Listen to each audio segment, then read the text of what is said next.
El fantasma de Canterville. Capítulo 1. Cuando el señor Hiram B. Otis, el ministro de Estados Unidos, compró Canterville Chase, todo el mundo le dijo que cometía una gran necedad, porque la finca estaba embrujada. Hasta el mismo Lord Canterville, como hombre de la más escrupulosa honradez, se creyó en el deber de participárselo al señor Otis cuando llegaron a discutir las condiciones. Nosotros mismos, dijo Lord Canterville, nos hemos resistido en absoluto a vivir en ese sitio desde la época en que mi tía abuela, la duquesa de Bolton, tuvo un desmayo, del que nunca se repuso por completo, motivado por el espanto que experimentó al sentir que dos manos de esqueleto se posaban sobre sus hombros, mientras se vestía para cenar. Me creo en el deber de decirle, señor Otis, que el fantasma ha sido visto por varios miembros de mi familia, que viven actualmente, así como por el rector de la parroquia, el reverendo Augusto Dampier, agregado de la Universidad de Oxford. Después del trágico accidente ocurrido a la duquesa, ninguna de las doncellas quiso quedarse en casa, y Lady Canterville no pudo ya conciliar el sueño, a causa de los ruidos misteriosos que llegaban del corredor y de la biblioteca. Señor, respondió el ministro, adquiriré el inmueble y el fantasma, bajo inventario.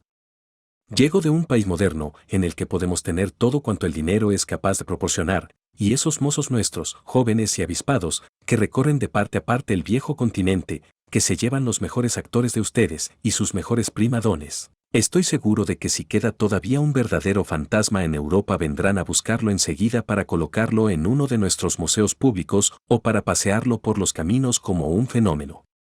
El fantasma existe, me lo temo, dijo Lord Canterville, sonriendo, aunque quizás se resiste a las ofertas de los intrépidos empresarios de ustedes. Hace más de 3 siglos que se le conoce. Data, con precisión, de 1574, y no deja de mostrarse nunca cuando está a punto de ocurrir alguna defunción en la familia. Bah. Los médicos de cabecera hacen lo mismo, Lord Canterville.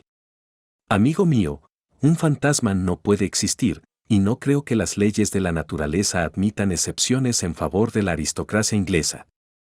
Realmente son ustedes muy naturales en Estados Unidos, dijo Lord Canterville, que no acababa de comprender la última observación del señor Otis.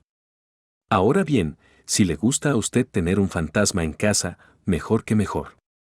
Acuérdese únicamente de que yo lo previne.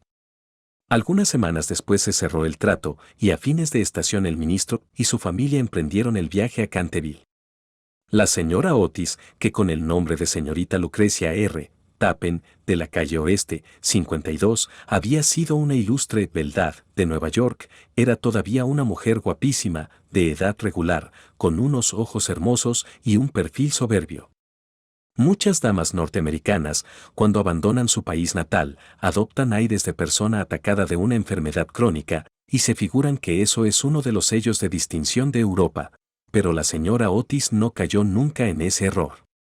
Tenía una naturaleza magnífica y una abundancia extraordinaria de vitalidad.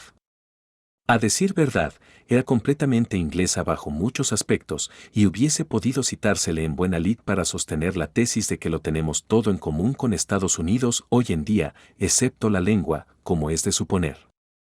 Su hijo mayor, bautizado con el nombre de Washington por sus padres, en un momento de patriotismo que él no cesaba de lamentar, era un muchacho rubio, de bastante buena figura, que se había erigido en candidato a la diplomacia, dirigiendo un cotillón en el casino de Newport durante 3 temporadas seguidas, y aún en Londres pasaba por ser bailarín excepcional.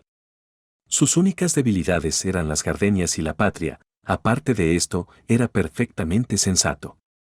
La señorita Virginia Otis era una muchachita de 15 años, esbelta y graciosa como un cervatillo, con un bonito aire de despreocupación en sus grandes ojos azules. Era una amazona maravillosa, y sobre su caballito derrotó una vez en carreras al viejo Lord Bilton, dando 2 veces la vuelta al parque, ganándole por caballo y medio, precisamente frente a la estatua de Aquiles, lo cual provocó un entusiasmo tan delirante en el joven duque de Cheshire, que le propuso acto continuo el matrimonio, y sus tutores tuvieron que expedirlo aquella misma noche a Elton, bañado en lágrimas. Después de Virginia venían 2 gemelos, conocidos de ordinario con el nombre de Estrellas y Bandas, porque se les encontraba siempre ostentándolas. Eran unos niños encantadores, y, con el ministro, los únicos verdaderos republicanos de la familia. Como Canterville Chase está a 7 millas de Ascot, la estación más próxima, el señor Otis telegrafió que fueran a buscarlo en coche descubierto y emprendieron la marcha en medio de la mayor alegría. Era una noche encantadora de julio, en que el aire estaba aromado de olor a pinos. De cuando en cuando se oía una paloma arrullándose con su voz más dulce, o se entreveía, entre la maraña y el frufrú de los helechos, la pechuga de oro bruñido de algún faisán. Ligeras ardillas los espiaban desde lo alto de las hayas a su paso, unos conejos corrían como exhalaciones a través de los matorrales o sobre los collados herbosos, levantando su rabo blanco. Sin embargo, no bien entraron en la avenida de Canterville Chase, el cielo se cubrió repentinamente de nubes. Un extraño silencio pareció invadir toda la atmósfera, una gran bandada de cornejas cruzó calladamente por encima de sus cabezas y antes de que llegasen a la casa ya habían caído algunas gotas. En los escalones se hallaba para recibirlos una vieja, pulcramente vestida de seda negra, con cofia y delantal blancos. Era la señora Unney, el ama de llaves que la señora Otis, a vivos requerimientos de Lady Canterville, accedió a conservar en su puesto. Hizo una profunda reverencia a la familia cuando echaron pie a tierra, y dijo, con un singular acento de los buenos tiempos antiguos: «Les doy la bienvenida a Canterville Chase». La siguieron, atravesando un hermoso vestíbulo de estilo Tudor, hasta la biblioteca, largo salón espacioso que terminaba en un ancho ventanal acristalado. Estaba preparado el té. Luego, una vez que se quitaron los trajes de viaje, se sentaron todos y se pusieron a curiosear en torno suyo, mientras la señora Unney iba de un lado para el otro. De pronto, la mirada de la señora Otis cayó sobre una mancha de un rojo oscuro que había sobre el pavimento, precisamente al lado de la chimenea, y sin darse cuenta de sus palabras, dijo a la señora Unney: «Veo que han vertido algo en ese sitio». «Sí, señora», contestó la señora Unney en voz baja. «Ahí se ha vertido sangre». «Es espantoso», exclamó la señora Otis. «No quiero manchas de sangre en un salón. Es preciso quitar eso inmediatamente». La vieja sonrió y con la misma voz baja y misteriosa respondió: «Es sangre de Lady Leonor de Canterville, que fue muerta en ese mismo sitio por su propio marido, Simón de Canterville, en 1565. Simón la sobrevivió 9 años, desapareciendo de repente en circunstancias misteriosísimas. Su cuerpo no se encontró nunca, pero su alma culpable sigue embrujando la casa. La mancha de sangre ha sido muy admirada por los turistas y por otras personas, pero quitarla, imposible». «Todo eso son tonterías», exclamó Washington Otis. «El detergente quitamanchas marca Campeón Pinkerton hará desaparecer eso en un abrir y cerrar de ojos». Y antes de que el ama de llaves, aterrada, pudiera intervenir, ya se había arrodillado y frotaba vivamente el entarimado con una barrita de una sustancia parecida a un cosmético negro. A los pocos instantes la mancha había desaparecido sin dejar rastro. «Ya sabía yo que el campeón Pinkerton la borraría», exclamó en tono triunfal, paseando una mirada circular sobre su familia, llena de admiración. Pero apenas había pronunciado esas palabras, cuando un relámpago formidable iluminó la estancia sombría, y el retumbar del trueno levantó a todos, menos a la señora Unney, que se desmayó. «¡Qué clima más atroz!», dijo tranquilamente el ministro, encendiendo un largo cigarro. «Creo que el país de los abuelos está tan lleno de gente que no hay buen tiempo bastante para todo el mundo. Siempre opiné que lo mejor que pueden hacer los ingleses es emigrar». «Querido Hiram», replicó la señora Otis, «¿qué podemos hacer con una mujer que se desmaya? Descontaremos eso de su salario en caja. Así no se volverá a desmayar». En efecto, la señora Unney no tardó en volver en sí. Sin embargo, se veía que estaba conmovida hondamente y con voz solemne advirtió a la señora Otis que debía esperarse algún disgusto en la casa. «Señores, he visto con mis propios ojos algunas cosas que pondrían los pelos de punta a cualquier cristiano. Y durante noches y noches no he podido pegar los ojos a causa de los hechos terribles que pasaban». A pesar de lo cual, el señor Otis y su esposa aseguraron vivamente a la buena mujer que no tenían miedo ninguno de los fantasmas. La vieja ama de llaves, después de haber impetrado la bendición de la providencia sobre sus nuevos amos y de arreglárselas para que le aumentasen el salario, se retiró a su habitación renqueando. Capítulo 2.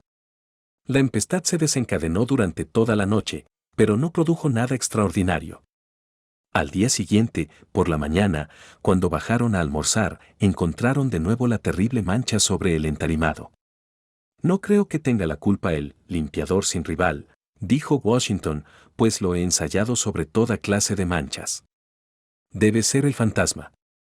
En consecuencia, borró la mancha, después de frotar un poco. Al otro día, por la mañana, había reaparecido. Y, sin embargo, la biblioteca había permanecido cerrada la noche anterior, porque el señor Otis se había llevado la llave para arriba. Desde entonces, la familia empezó a interesarse por aquello. El señor Otis se hallaba a punto de creer que había estado demasiado dogmático negando la existencia de los fantasmas.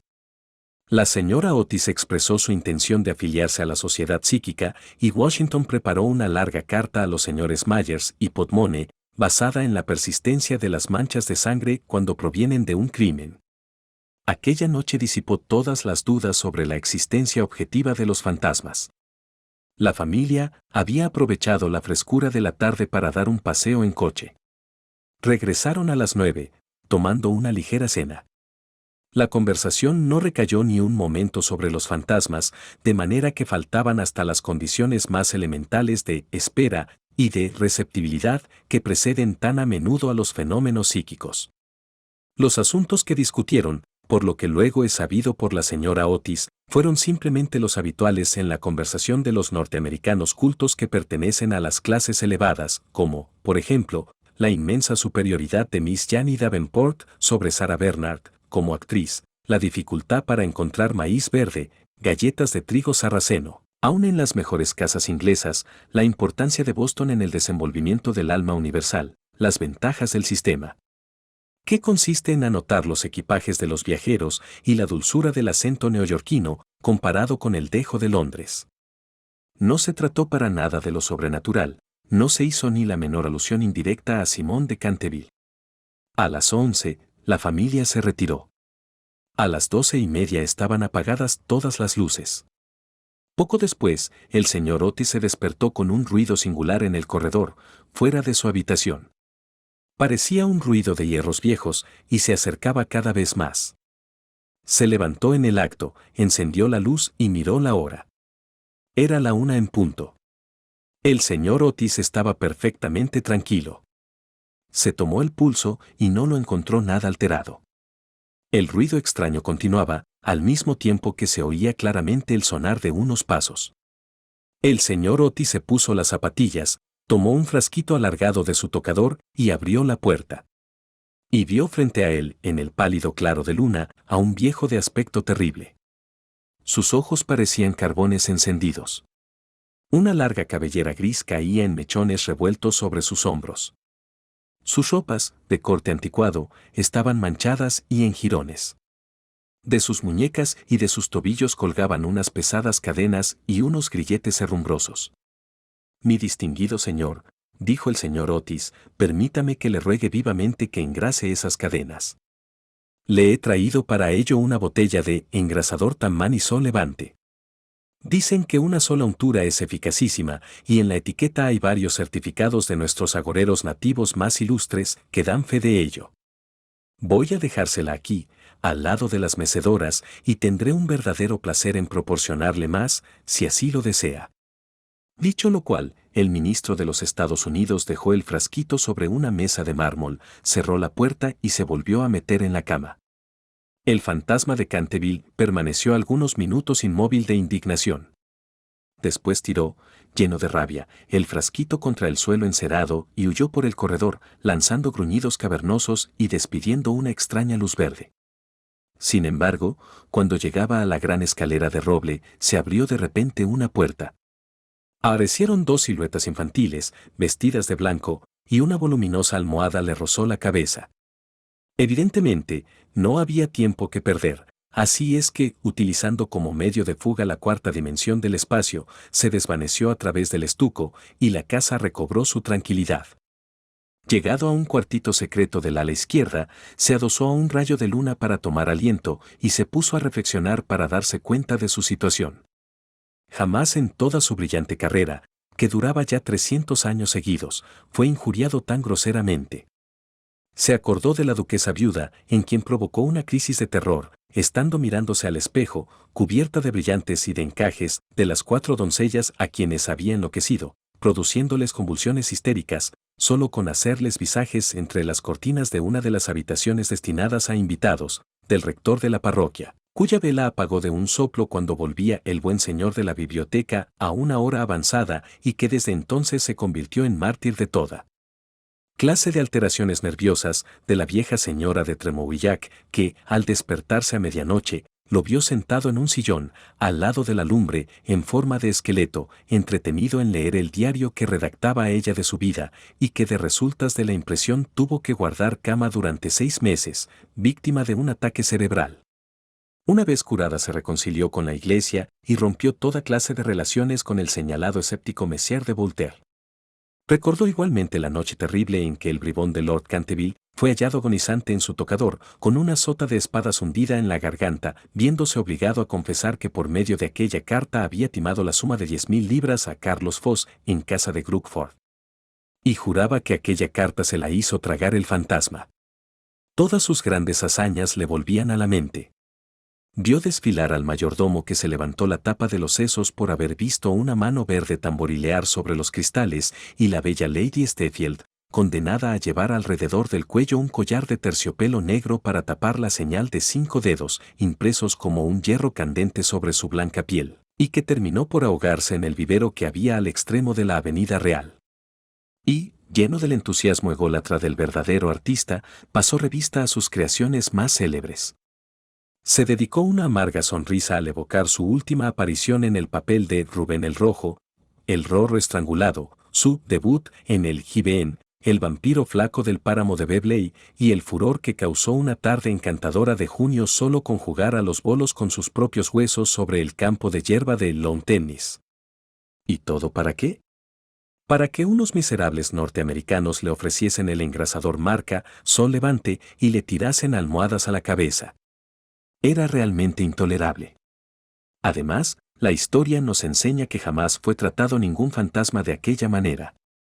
Llegó a la conclusión de que era preciso tomarse la revancha y permaneció hasta el amanecer en actitud de profunda meditación. Capítulo 3. Cuando a la mañana siguiente el almuerzo reunió a la familia Otis, se discutió extensamente acerca del fantasma. El ministro de los Estados Unidos estaba, como era natural, un poco ofendido viendo que su ofrecimiento no había sido aceptado. No quisiera en modo alguno injuriar personalmente al fantasma, dijo, y reconozco que, dada la larga duración de su estancia en la casa, no era nada cortés tirarle una almohada a la cabeza. Siento tener que decir que esta observación tan justa provocó una explosión de risa en los gemelos.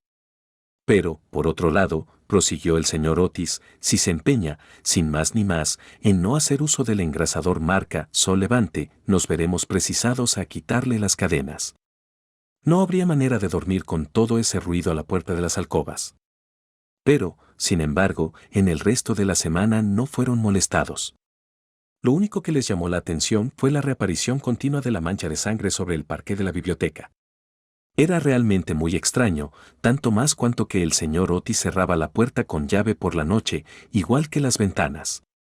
Los cambios de color que sufría la mancha, comparables a los de un camaleón, produjeron asimismo frecuentes comentarios en la familia. Una mañana era de un rojo oscuro, casi violáceo, otras veces era vermellón, luego de un púrpura espléndido, y un día, cuando bajaron a rezar, según los ritos sencillos de la libre Iglesia Episcopal Reformada de Norteamérica, la encontraron de un hermoso verde esmeralda. Como era natural, estos cambios caleidoscópicos divirtieron grandemente a la reunión y se hacían apuestas todas las noches con entera tranquilidad. La única persona que no tomó parte en la broma fue la joven Virginia. Por razones ignoradas, sentíase siempre impresionada ante la mancha de sangre y estuvo a punto de llorar la mañana que apareció verde esmeralda. El fantasma hizo su segunda aparición el domingo por la noche. Al poco tiempo de estar todos ellos acostados, les alarmó un enorme estrépito que se oyó en el salón. Bajaron apresuradamente y se encontraron con que una armadura completa se había desprendido de su soporte y caído sobre las losas. Cerca de allí, sentado en un sillón de alto respaldo, el fantasma de Canterville se restregaba las rodillas, con una expresión de agudo dolor sobre su rostro. Los gemelos, que se habían provisto de sus ondas, le lanzaron inmediatamente 2 balines, con esa seguridad de puntería que solo se adquiere a fuerza de largos y pacientes ejercicios sobre el profesor de caligrafía. Mientras tanto, el ministro de los Estados Unidos mantenía al fantasma bajo la amenaza de su revólver y, conforme a la etiqueta californiana, lo instaba a levantar los brazos. El fantasma se alzó bruscamente, lanzando un grito de furor salvaje, y se disipó en medio de ellos, como una niebla, apagando de paso la vela de Washington Otis y dejándolos a todos en la mayor oscuridad. Cuando llegó a lo alto de la escalera, una vez dueño de sí, se decidió a lanzar su célebre repique de carcajadas satánicas, que en más de una ocasión le habían sido muy útiles. Contaba la gente que aquello hizo encanecer en una sola noche el peluquín de Lord Dracker.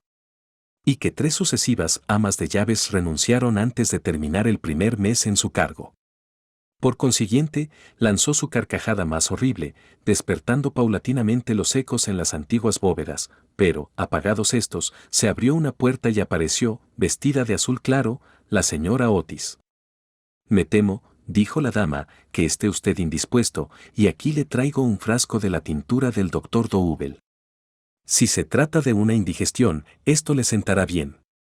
El fantasma la miró con ojos llameantes de furor y se creyó en el deber de metamorfosearse en un gran perro negro.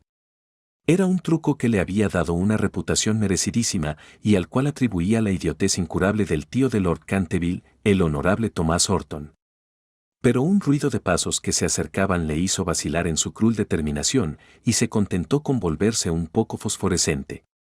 Enseguida se desvaneció, después de lanzar un gemido sepulcral, porque los gemelos iban a darle alcance. Una vez en su habitación se sintió destrozado, presa de la agitación más violenta. La ordinariez de los gemelos, el grosero materialismo de la señora Otis, todo aquello resultaba realmente vejatorio, pero lo que más lo humillaba era no tener ya fuerzas para llevar una armadura. Contaba con hacer impresión aún en esos norteamericanos modernos, con hacerles estremecer a la vista de un espectro acorazado, ya que no por motivos razonables, al menos por deferencia hacia su poeta nacional Longfellow, cuyas poesías, delicadas y atrayentes, le habían ayudado con frecuencia a matar el tiempo, mientras los Canterville estaban en Londres. Además, era su propia armadura. La llevó con éxito en el torneo de Kenilworth, siendo felicitado calurosamente por la reina virgen en persona. Pero cuando quiso ponérsela quedó aplastado por completo por el peso de la enorme coraza y del yelmo de acero. Y se desplomó pesadamente sobre las losas de piedra, despellejándose las rodillas y contusionándose la muñeca derecha. Durante varios días, estuvo malísimo y no pudo salir de su morada más que lo necesario para mantener en buen estado la mancha de sangre. No obstante lo cual, a fuerza de cuidados acabó por restablecerse y decidió hacer una tercera tentativa para aterrorizar al ministro de los Estados Unidos y a su familia. Eligió para su reaparición en escena el viernes 17 de agosto, consagrando gran parte del día a pasar revista a sus trajes. Su elección recayó al fin en un sombrero de ala levantada por un lado y caída del otro, con una pluma roja, en un sudario deshilachado por las mangas y el cuello y, por último, en un puñal mohoso. Al atardecer estalló una gran tormenta. El viento era tan fuerte que sacudía y cerraba violentamente las puertas y ventanas de la vetusta casa. Realmente aquel era el tiempo que le convenía. He aquí lo que pensaba hacer. Iría sigilosamente a la habitación de Washington Otis, le musitaría unas frases ininteligibles, quedándose al pie de la cama, y le hundiría 3 veces seguidas el puñal en la garganta, a los sones de una música apagada.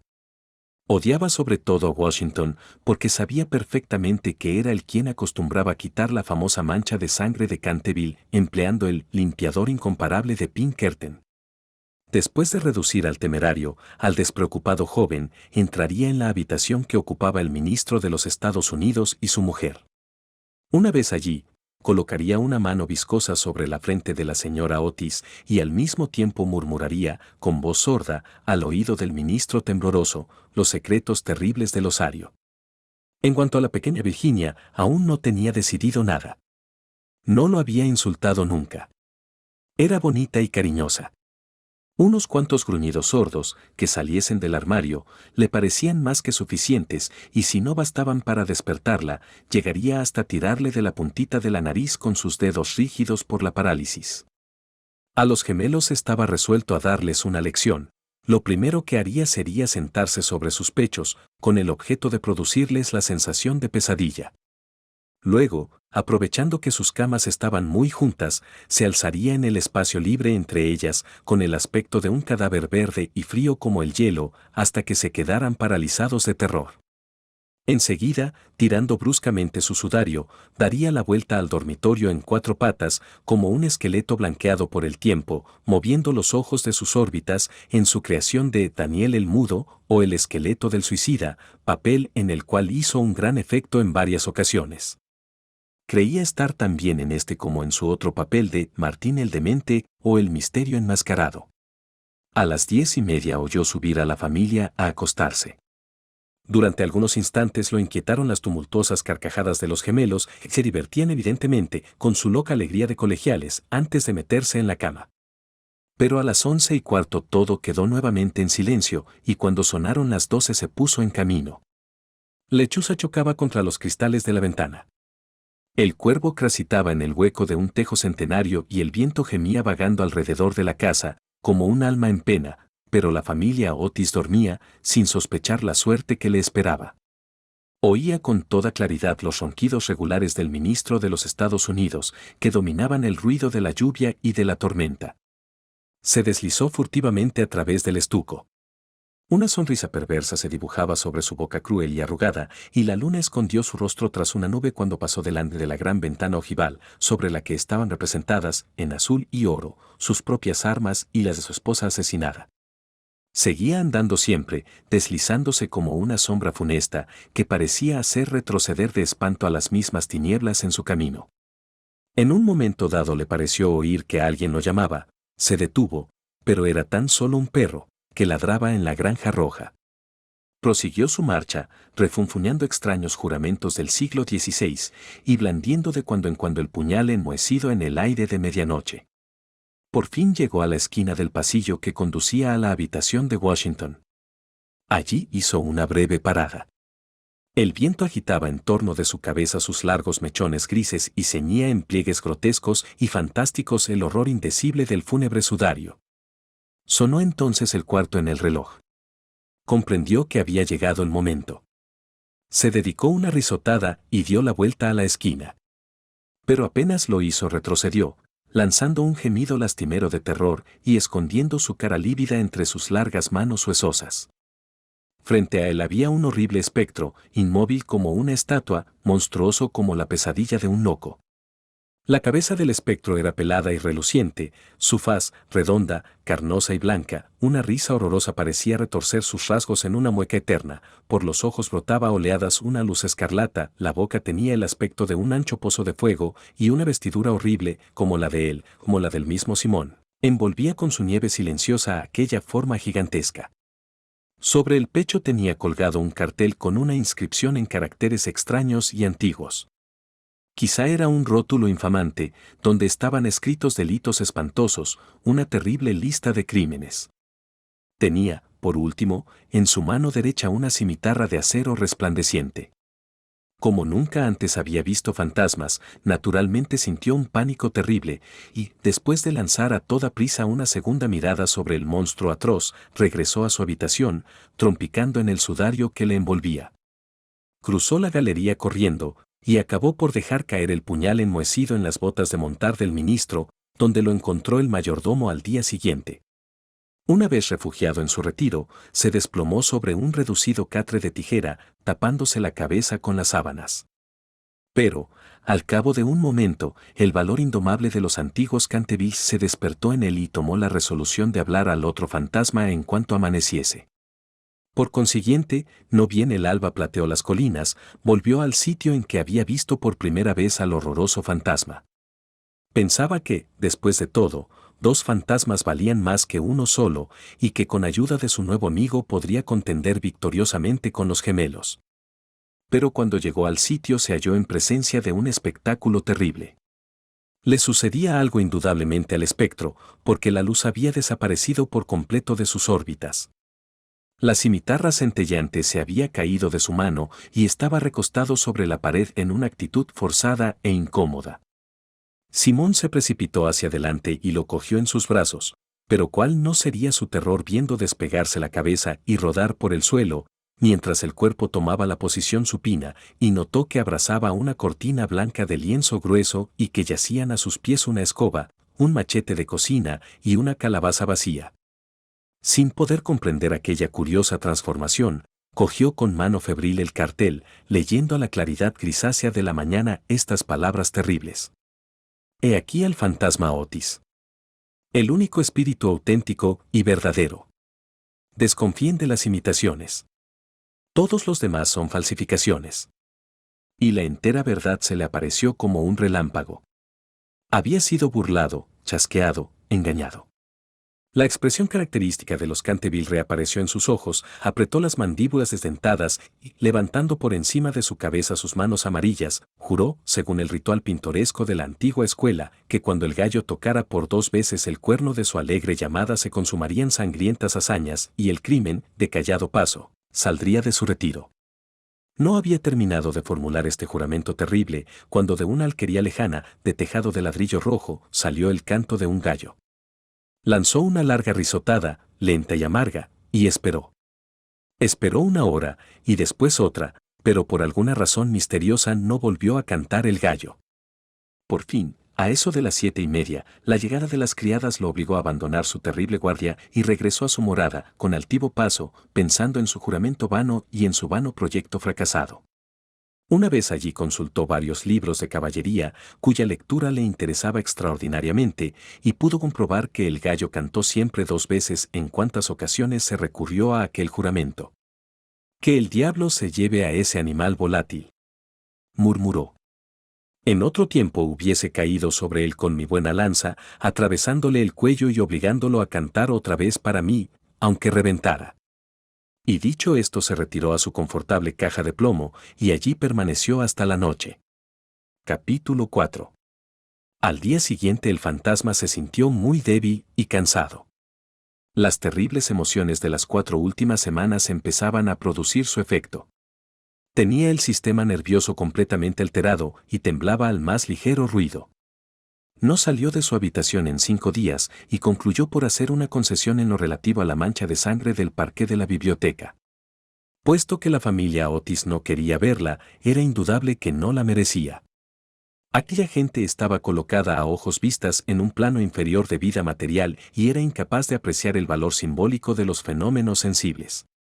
La cuestión de las apariciones de fantasmas y el desenvolvimiento de los cuerpos astrales era realmente para ellos cosa desconocida e indiscutiblemente fuera de su alcance. Pero, por lo menos, constituía para él un deber ineludible mostrarse en el corredor 1 vez a la semana y farfullar por la gran ventana ojival el 1 y el 3er miércoles de cada mes. No veía ningún medio digno de sustraerse a aquella obligación. Verdad es que su vida fue muy criminal, pero, quitado eso, era hombre muy concienzudo en todo cuanto se relacionaba con lo sobrenatural. Así, pues, los 3 sábados siguientes atravesó, como de costumbre, el corredor entre 12 de la noche y 3 de la madrugada, tomando todas las precauciones posibles para no ser visto ni oído. Se quitaba las botas, pisaba lo más ligeramente que podía sobre las viejas maderas carcomidas, se envolvía en una gran capa de terciopelo negro y no dejaba de usar el engrasador, sol levante, para sus cadenas. Me veo precisado a reconocer que solo después de muchas vacilaciones se decidió a adoptar este último medio de protección. Pero, al fin, una noche, mientras cenaba la familia, se deslizó en el dormitorio de la señora Otis y se llevó el frasquito. Al principio se sintió un poco humillado, pero después fue suficientemente razonable para comprender que aquel invento merecía grandes elogios y cooperaba, en cierto modo, a la realización de sus proyectos. A pesar de todo, no se vio libre de problemas. No dejaban nunca de tenderle cuerdas de lado a lado del corredor para hacerlo tropezar en la oscuridad, y una vez que se había disfrazado para el papel de Isaac el Negro o el cazador del bosque de Oxley, Cayó cuán largo era al poner el pie sobre una pista de maderas enjabonadas que habían colocado los gemelos desde el umbral del salón de tapices hasta la parte alta de la escalera de roble. Esta última afrenta le dio tal rabia, que decidió hacer un esfuerzo para imponer su dignidad y consolidar su posición social, y formó el proyecto de visitar a la noche siguiente a los insolentes chicos de Eton en su célebre papel de Ruperto el Temerario o el Conde sin Cabeza. No se había mostrado con aquel disfraz desde hacía 60 años, es decir, desde que causó con el tal pavor a la bella Lady Bárbara Mowdish, que ésta retiró su consentimiento al abuelo de actual Lord Canterville y se fugó a Gretna Green con el arrogante Jack Castletown, jurando que por nada del mundo consentía en emparentar con una familia que toleraba los paseos de un fantasma tan horrible por la terraza, al atardecer. El pobre Jack fue al poco tiempo muerto en duelo por Lord Canterville en la pradera de Wandsworth, y Lady Bárbara murió de pena en Tunbridge Wells antes de terminar el año, así es que fue un gran éxito en todos los sentidos. Sin embargo, era, permitiéndome emplear un término de argot teatral para aplicarlo a uno de los mayores misterios del mundo sobrenatural, o en lenguaje más científico, del mundo superior a la naturaleza, era, repito, una creación de las más difíciles, y necesitó sus 3 buenas horas para terminar los preparativos. Por fin, todo estuvo listo y él contentísimo de su disfraz. Las grandes botas de montar, que hacían juego con el traje, eran, eso sí, un poco holgadas para él, y no pudo encontrar más que una de las 2 pistolas del arzón, pero, en general, quedó satisfechísimo, y a la 1:15 pasó a través del estuco y bajó al corredor. Cuando estuvo cerca de la habitación ocupada por los gemelos, a la que llamaré el dormitorio azul por el color de sus cortinajes, se encontró con la puerta entreabierta. A fin de hacer una entrada sensacional, la empujó con violencia, pero se le vino encima una jarra de agua que le empapó hasta los huesos, no dándole en el hombro por unos milímetros. Al mismo tiempo oyó unas risas sofocadas que partían de la doble cama con dosel. Su sistema nervioso sufrió tal conmoción, que regresó a sus habitaciones a todo escape y al día siguiente tuvo que permanecer en cama con un fuerte reuma. El único consuelo que tuvo fue el de no haber llevado su cabeza sobre los hombros, pues sin esto las consecuencias hubieran podido ser más graves. Desde entonces renunció para siempre a espantar a aquella recia familia de norteamericanos y se limitó a vagar por el corredor con zapatillas de orillo, envuelto el cuello en una gruesa bufanda, por temor a las corrientes de aire, y provisto de un pequeño arcabuz para el caso en que fuese atacado por los gemelos. Hacia el 19 de septiembre fue cuando recibió el golpe de gracia. Había bajado por la escalera hasta el espacioso salón, seguro de que en aquel sitio por lo menos estaba cubierto de jugarretas, y se entretenía en hacer observaciones satíricas sobre las grandes fotografías del ministro de los Estados Unidos y de su mujer, hechas en casa de Saro. Iba vestido sencilla pero decentemente, con un largo sudario salpicado de moho de cementerio.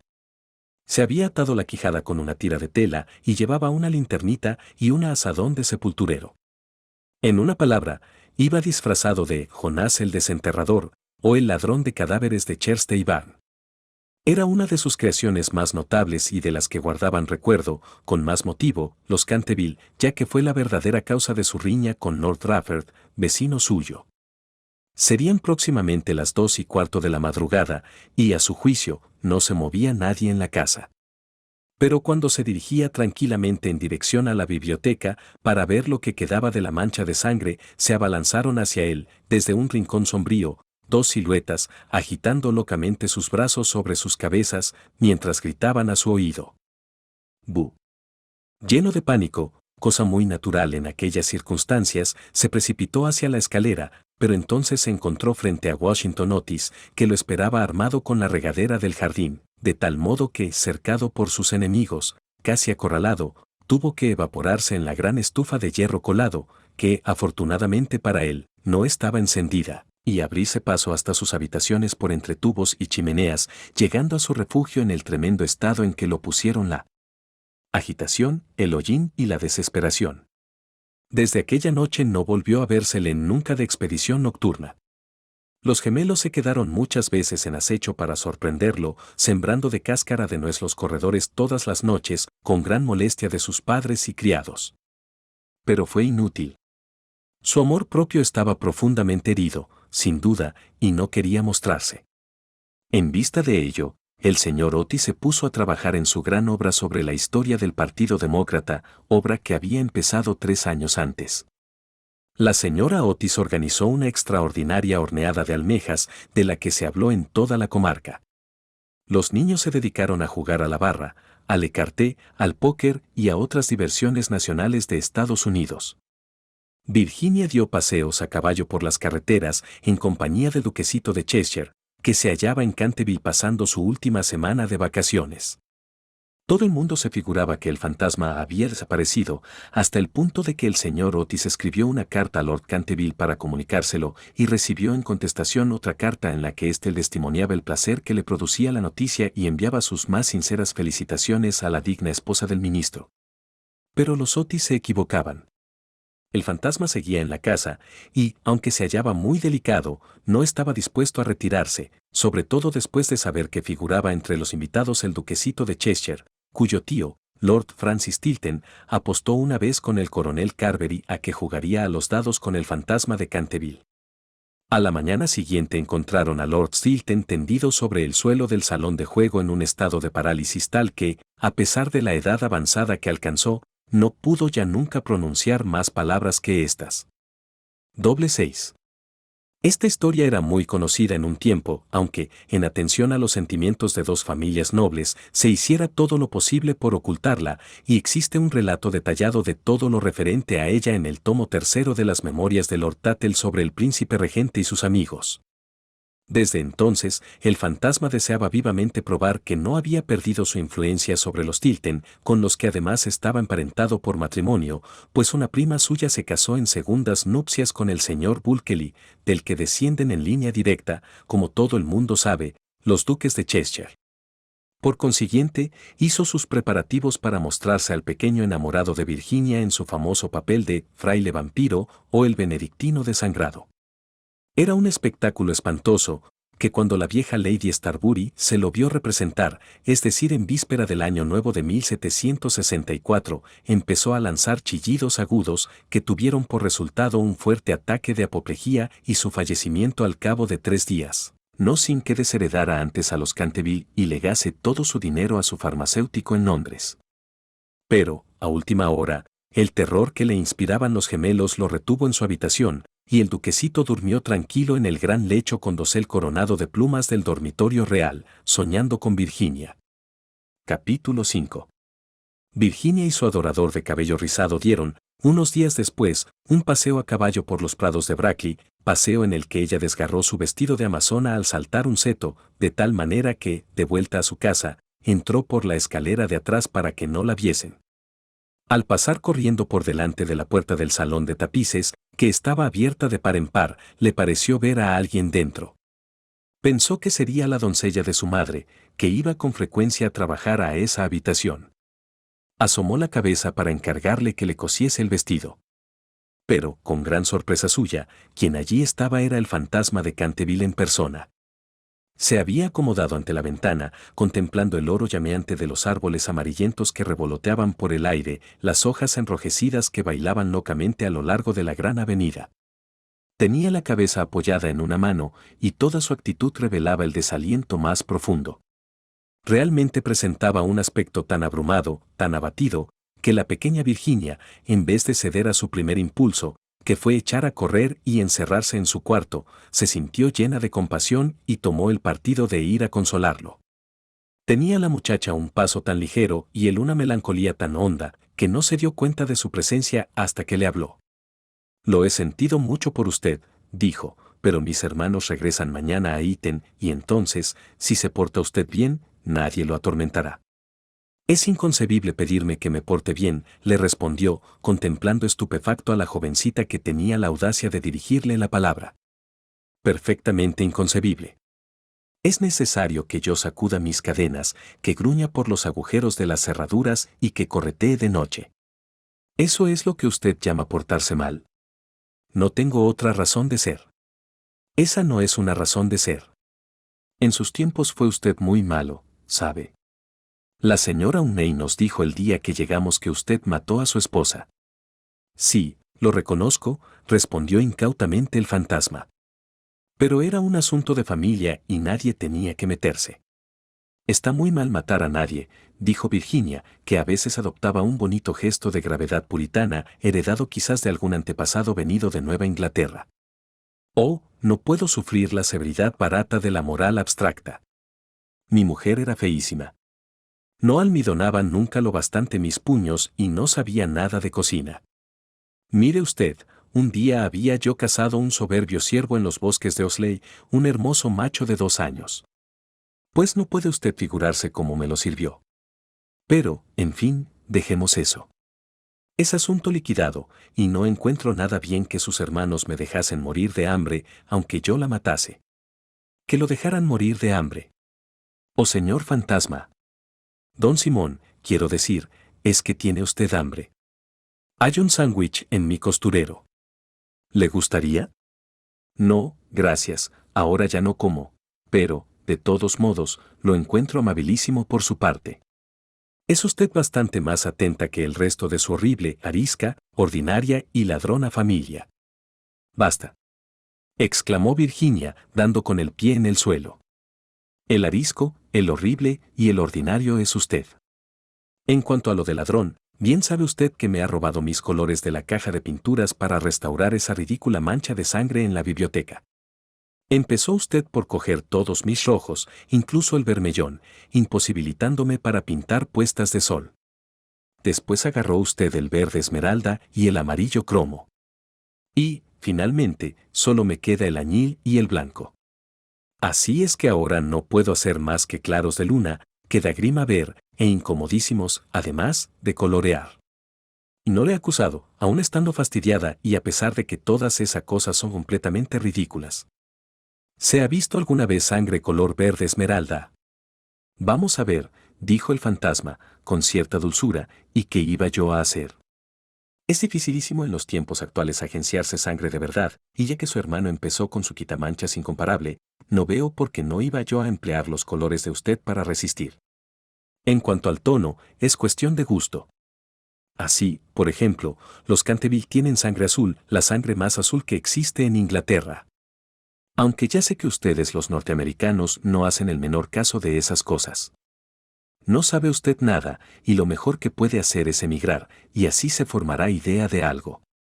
Mi padre tendrá un verdadero gusto en proporcionarle un pasaje gratuito, y aunque haya fuertes impuestos sobre los espíritus, no le pondrán dificultades en la aduana. Y una vez en Nueva York, puede usted contar con un gran éxito. Conozco infinidad de personas que darían $100,000 por tener antepasados y que sacrificarían mayor cantidad aún por tener un fantasma para la familia. Creo que no me divertiría mucho en Estados Unidos. Quizás se deba a que allí no tenemos ni ruinas ni curiosidades, dijo burlonamente Virginia. ¿Qué curiosidades ni qué ruinas? Contestó el fantasma. Tienen ustedes su marina y sus modales. Buenas noches, voy a pedir a papá que conceda a los gemelos una semana más de vacaciones. No se vaya, señorita Virginia, se lo suplico. Exclamó el fantasma. Estoy tan solo y soy tan desgraciado, que no sé qué hacer. Quisiera ir a acostarme y no puedo. Pues es inconcebible, no tiene usted más que meterse en la cama y apagar la luz. Algunas veces es dificilísimo permanecer despierto, sobre todo en una iglesia, pero, en cambio, dormir es muy sencillo. Ya ve usted, los gemelos saben dormir admirablemente y no son de los más listos. Hace 300 años que no duermo, dijo el anciano tristemente, haciendo que Virginia abriese mucho sus hermosos ojos azules, llenos de asombro. Hace ya 300 años que no duermo, así es que me siento cansadísimo. Virginia adoptó un grave continente y sus finos labios se movieron como pétalos de rosa. Se acercó y arrodilló al lado del fantasma, contempló su rostro envejecido y arrugado. Pobrecito fantasma, profirió a media voz, ¿y no hay ningún sitio donde pueda usted dormir? Allá lejos, pasando el pinar, respondió él en voz baja y soñadora, hay un jardincito. La hierba crece en el alta y espesa, allí pueden verse las grandes estrellas blancas de la cicuta, allí el ruiseñor canta toda la noche. Canta toda la noche, y la luna de cristal helado deja caer su mirada, y el tejo extiende sus brazos de gigante sobre los durmientes. Los ojos de Virginia se empañaron de lágrimas y sepultó la cara entre sus manos. ¿Se refiere usted al jardín de la muerte?, murmuró. Sí, de la muerte. Debe ser hermosa. Descansar en la blanda tierra oscura, mientras las hierbas se balancean encima de nuestra cabeza, y escuchar el silencio. No tener ni ayer ni mañana. Olvidarse del tiempo y de la vida, morar en paz. Usted puede ayudarme, usted puede abrirme de par en par las puertas de la muerte, porque el amor la acompaña a usted siempre, y el amor es más fuerte que la muerte. Virginia tembló. Un estremecimiento helado recorrió todo su ser, y durante unos instantes hubo un gran silencio. Le parecía vivir un sueño terrible. Entonces el fantasma habló de nuevo con una voz que resonaba como los suspiros del viento. ¿Ha leído usted alguna vez la antigua profecía que hay sobre las vidrieras de la biblioteca? Oh, muchas veces. Exclamó la muchacha levantando los ojos. La conozco muy bien. Está pintada con unas curiosas letras doradas y se lee con dificultad. No tiene más que estos 6 versos. Cuando una joven rubia logre hacer brotar una oración de los labios del pecador. Cuando el almendro estéril de fruto y una niña deje correr su llanto. Entonces, toda la casa recobrará la tranquilidad. Y volverá la paz a Canterville. Pero no sé lo que significan. Significan que tiene usted que llorar conmigo mis pecados, porque no tengo lágrimas, y que tiene usted que rezar conmigo por mi alma, porque no tengo fe, y entonces, si ha sido usted siempre dulce, buena y cariñosa, el ángel de la muerte se apoderará de mí. Verá usted seres terribles en las tinieblas y voces funestas murmurarán en sus oídos, pero no podrán hacerle ningún daño, porque contra la pureza de una niña no pueden nada las potencias infernales. Virginia no contestó, y el fantasma se retorcía las manos en la violencia de su desesperación, sin dejar de mirar la rubia cabeza inclinada. De pronto se irguió la joven, muy pálida, con un fulgor en los ojos. No tengo miedo, dijo con voz firme, y rogaré al ángel que se apiade de usted. Se levantó el fantasma de su asiento lanzando un débil grito de alegría, cogió la blonda cabeza entre sus manos, con una gentileza que recordaba los tiempos pasados, y la besó. Sus dedos estaban fríos como hielo y sus labios abrasaban como el fuego, pero Virginia no flaqueó, el fantasma la guió a través de la estancia sombría. Sobre un tapiz, de un verde apagado, estaban bordados unos pequeños cazadores. Soplaban en sus cuernos adornados de flecos y con sus lindas manos le hacían gestos de que retrocediese. Vuelve sobre tus pasos, Virginia. Vete, vete. Gritaban. Pero el fantasma le apretaba en aquel momento la mano con más fuerza, y ella cerró los ojos para no verlos. Horribles animales de colas de lagarto y de ojazos saltones parpadearon maliciosamente en las esquinas de la chimenea mientras le decían en voz baja. Ten cuidado, Virginia, ten cuidado. Podríamos no volver a verte. Pero el fantasma apresuró el paso y Virginia no oyó nada. Cuando llegaron al extremo de la estancia el viejo se detuvo, murmurando unas palabras que ella no comprendió. Volvió Virginia a abrir los ojos y vio disiparse el muro lentamente, como una neblina, y abrirse ante ella una negra caverna. Un áspero y helado viento los azotó, sintiendo la muchacha que le tiraban del vestido. «Deprisa, deprisa», gritó el fantasma, «o será demasiado tarde». Y en el mismo momento el muro se cerró de nuevo detrás de ellos y el salón de tapices quedó desierto. Capítulo 6. Unos 10 minutos después sonó la campana para el té y Virginia no bajó. La señora Otis envió a uno de los criados a buscarla. No tardó en volver, diciendo que no había podido descubrir a la señorita Virginia por ninguna parte. Como la muchacha tenía la costumbre de ir todas las tardes al jardín a recoger flores para la cena, la señora Otis no se inquietó en lo más mínimo. Pero sonaron las 6 y Virginia no aparecía. Entonces su madre se sintió seriamente intranquila y envió a sus hijos en su busca, mientras ella y su marido recorrían todas las habitaciones de la casa. A las 6:30 volvieron los gemelos, diciendo que no habían encontrado huellas de su hermana por ninguna parte. Entonces se conmovieron todos extraordinariamente y nadie sabía qué hacer, cuando el señor Otis recordó de repente que pocos días antes habían permitido acampar en el parque a una tribu de gitanos. Así es que salió inmediatamente para Blackfellow, acompañado de su hijo mayor y de 2 de sus criados de la granja.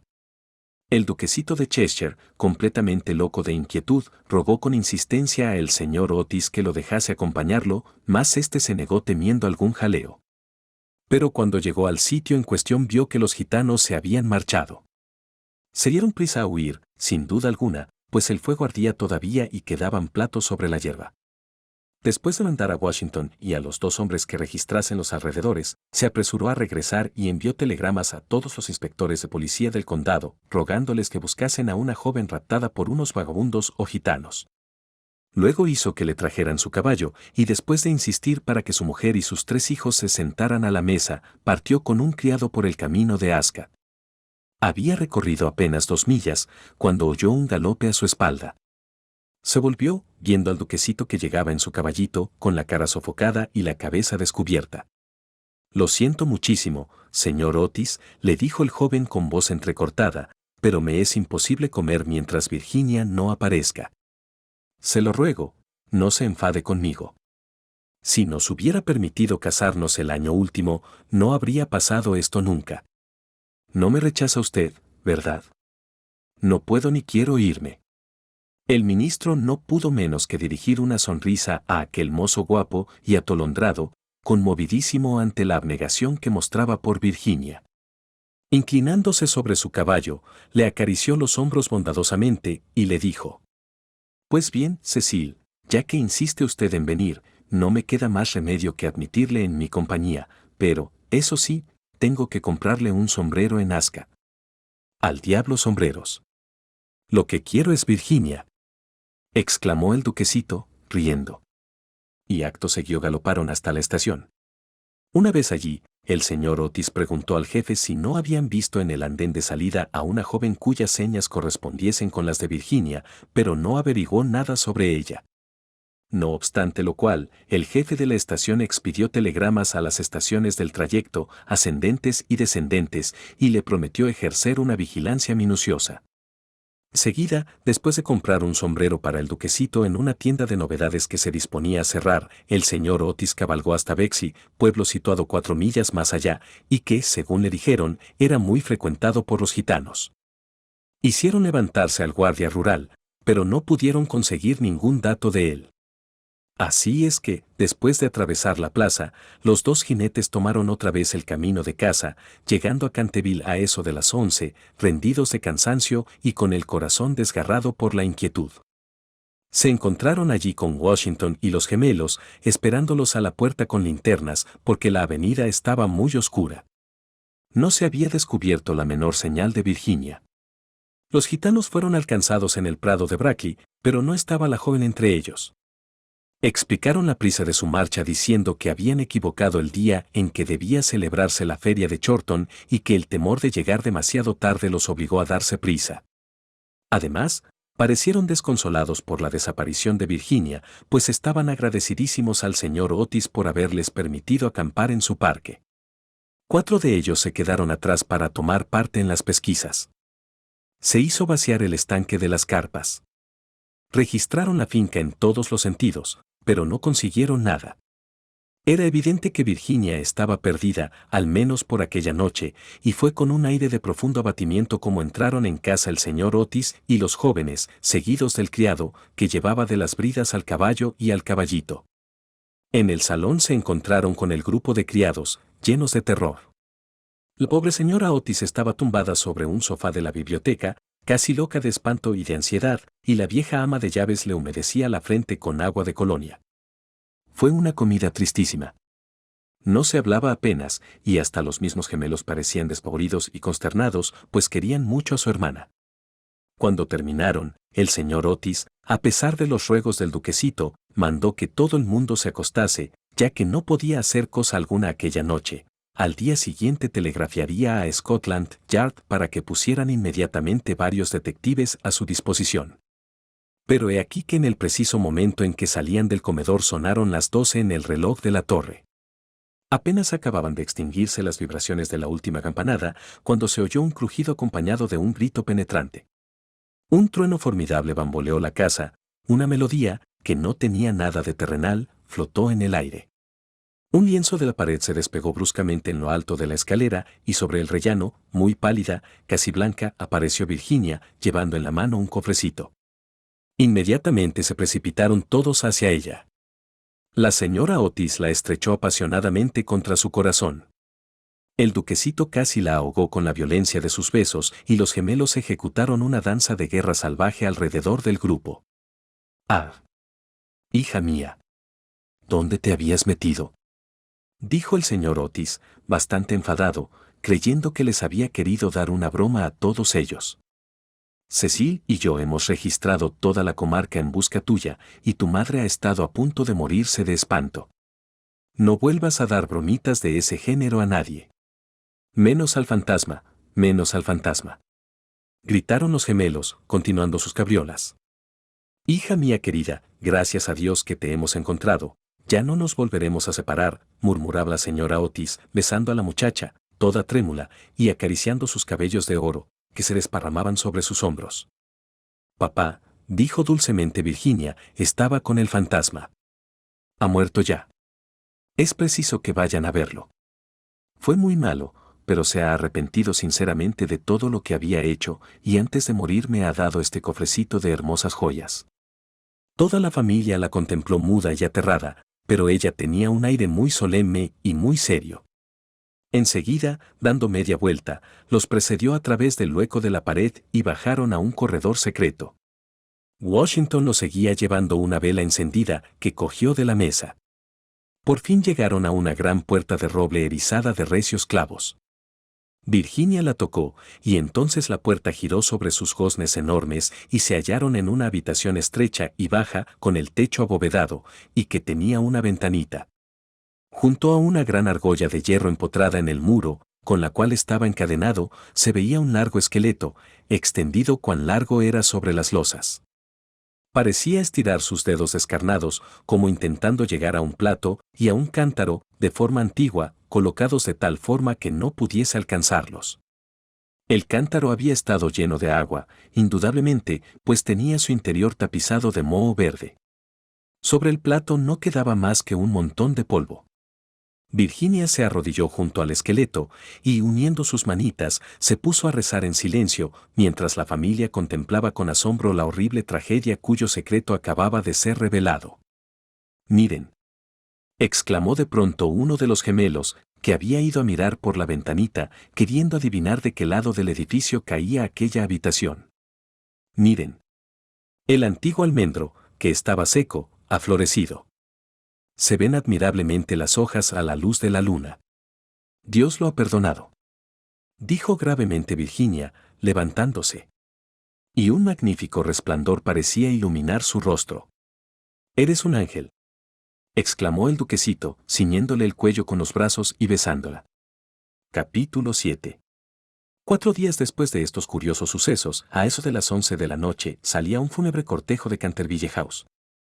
El carro iba arrastrado por 8 caballos negros, cada uno de los cuales llevaba adornada la cabeza con un gran penacho de plumas de avestruz que se balanceaban.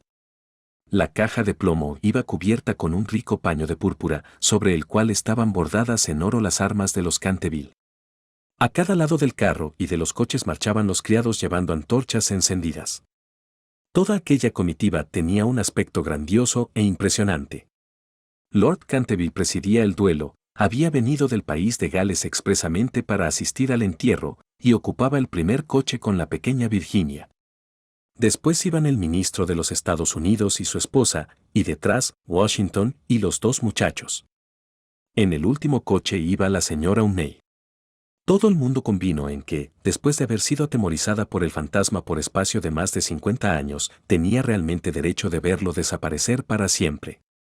Cavaron una profunda fosa en un rincón del cementerio, precisamente bajo el tejo centenario, y dijo las últimas oraciones, del modo más patético, el reverendo Augusto Dampier. Luego, al bajar la caja a la fosa, Virginia se adelantó, colocando encima de ella una gran cruz hecha con flores de almendro, blancas y rojas. En aquel momento salió la luna de detrás de una nube e inundó el cementerio con sus silenciosas oleadas de plata, y de un vasco esilo cercano se elevó el canto de un ruiseñor. Virginia recordó la descripción que le hizo el fantasma del jardín de la muerte, sus ojos se llenaron de lágrimas y apenas pronunció una palabra durante el regreso. A la mañana siguiente, antes de que Lord Canterville partiese para la ciudad, la señora Otis conferenció con él respecto de las joyas entregadas por el fantasma a Virginia. Eran soberbias, magníficas. Había, sobre todo, un collar de rubíes en una antigua montura veneciana, que era un espléndido trabajo del siglo XVI, y el conjunto representaba tal cantidad que el señor Otis sentía vivos escrúpulos en permitir a su hija que se quedase con ellas. Señor, dijo el ministro, sé que en este país se aplica la mano muerta lo mismo a los objetos menudos que a las tierras, y es evidente, evidentísimo para mí, que estas joyas deben quedar en poder de usted como legado de familia. Le ruego, por tanto, que consienta en llevárselas a Londres, considerándolas simplemente como una parte de su herencia que le fuera restituida en circunstancias extraordinarias. En cuanto a mi hija, no es más que una chiquilla, y hasta hoy, me complace decirlo, siente poco interés por estas futilezas de lujo superfluo. He sabido igualmente por la señora Otis, cuya autoridad no es despreciable en cosas de arte, dicho sea de paso, pues ha tenido la suerte de pasar varios inviernos en Boston, siendo muchacha, que esas piedras preciosas tienen un gran valor monetario, y que si se pusieran en venta producirían una bonita suma. En estas circunstancias, Lord Canterville, reconocerá usted, indudablemente, que no puedo permitir que queden en manos de ningún miembro de la familia.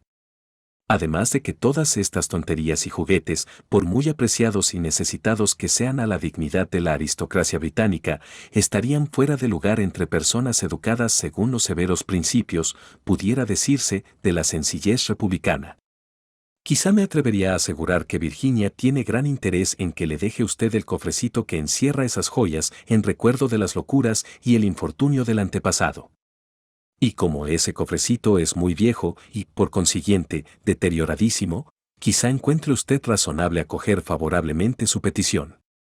En cuanto a mí, confieso que me sorprende grandemente ver a uno de mis hijos demostrar interés por una cosa de la Edad Media, y la única explicación que le encuentro es que Virginia nació en un barrio de Londres, al poco tiempo de regresar la señora Otis de una excursión a Atenas.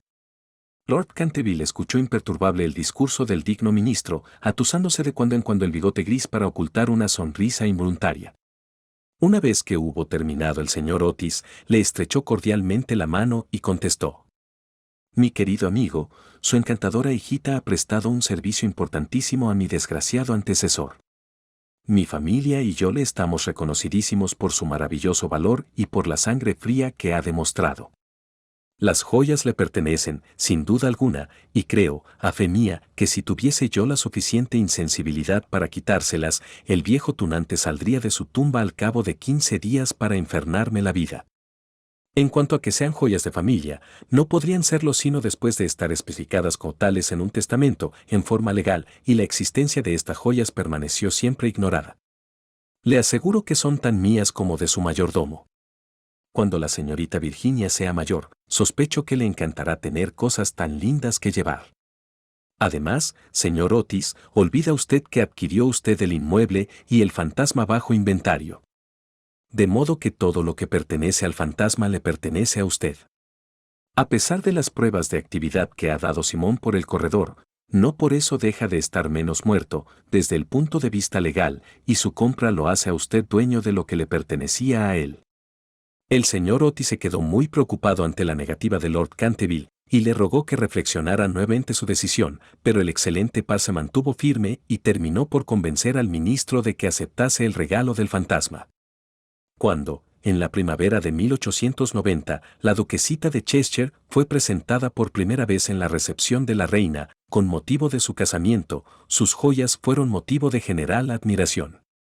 Y Virginia fue agraciada con la diadema, que se otorga como recompensa a todas las norteamericanitas juiciosas, y se casó con su novio en cuanto éste tuvo edad para ello.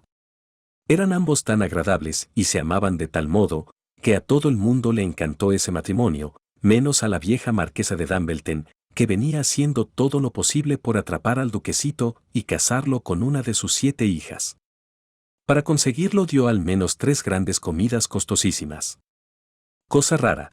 el señor Otis sentía una gran simpatía personal por el duquesito, pero teóricamente era enemigo de los títulos y, según sus propias palabras, era de temer que, entre las influencias debilitantes de una aristocracia ávida de placer, fueran olvidados por Virginia los verdaderos principios de la sencillez republicana.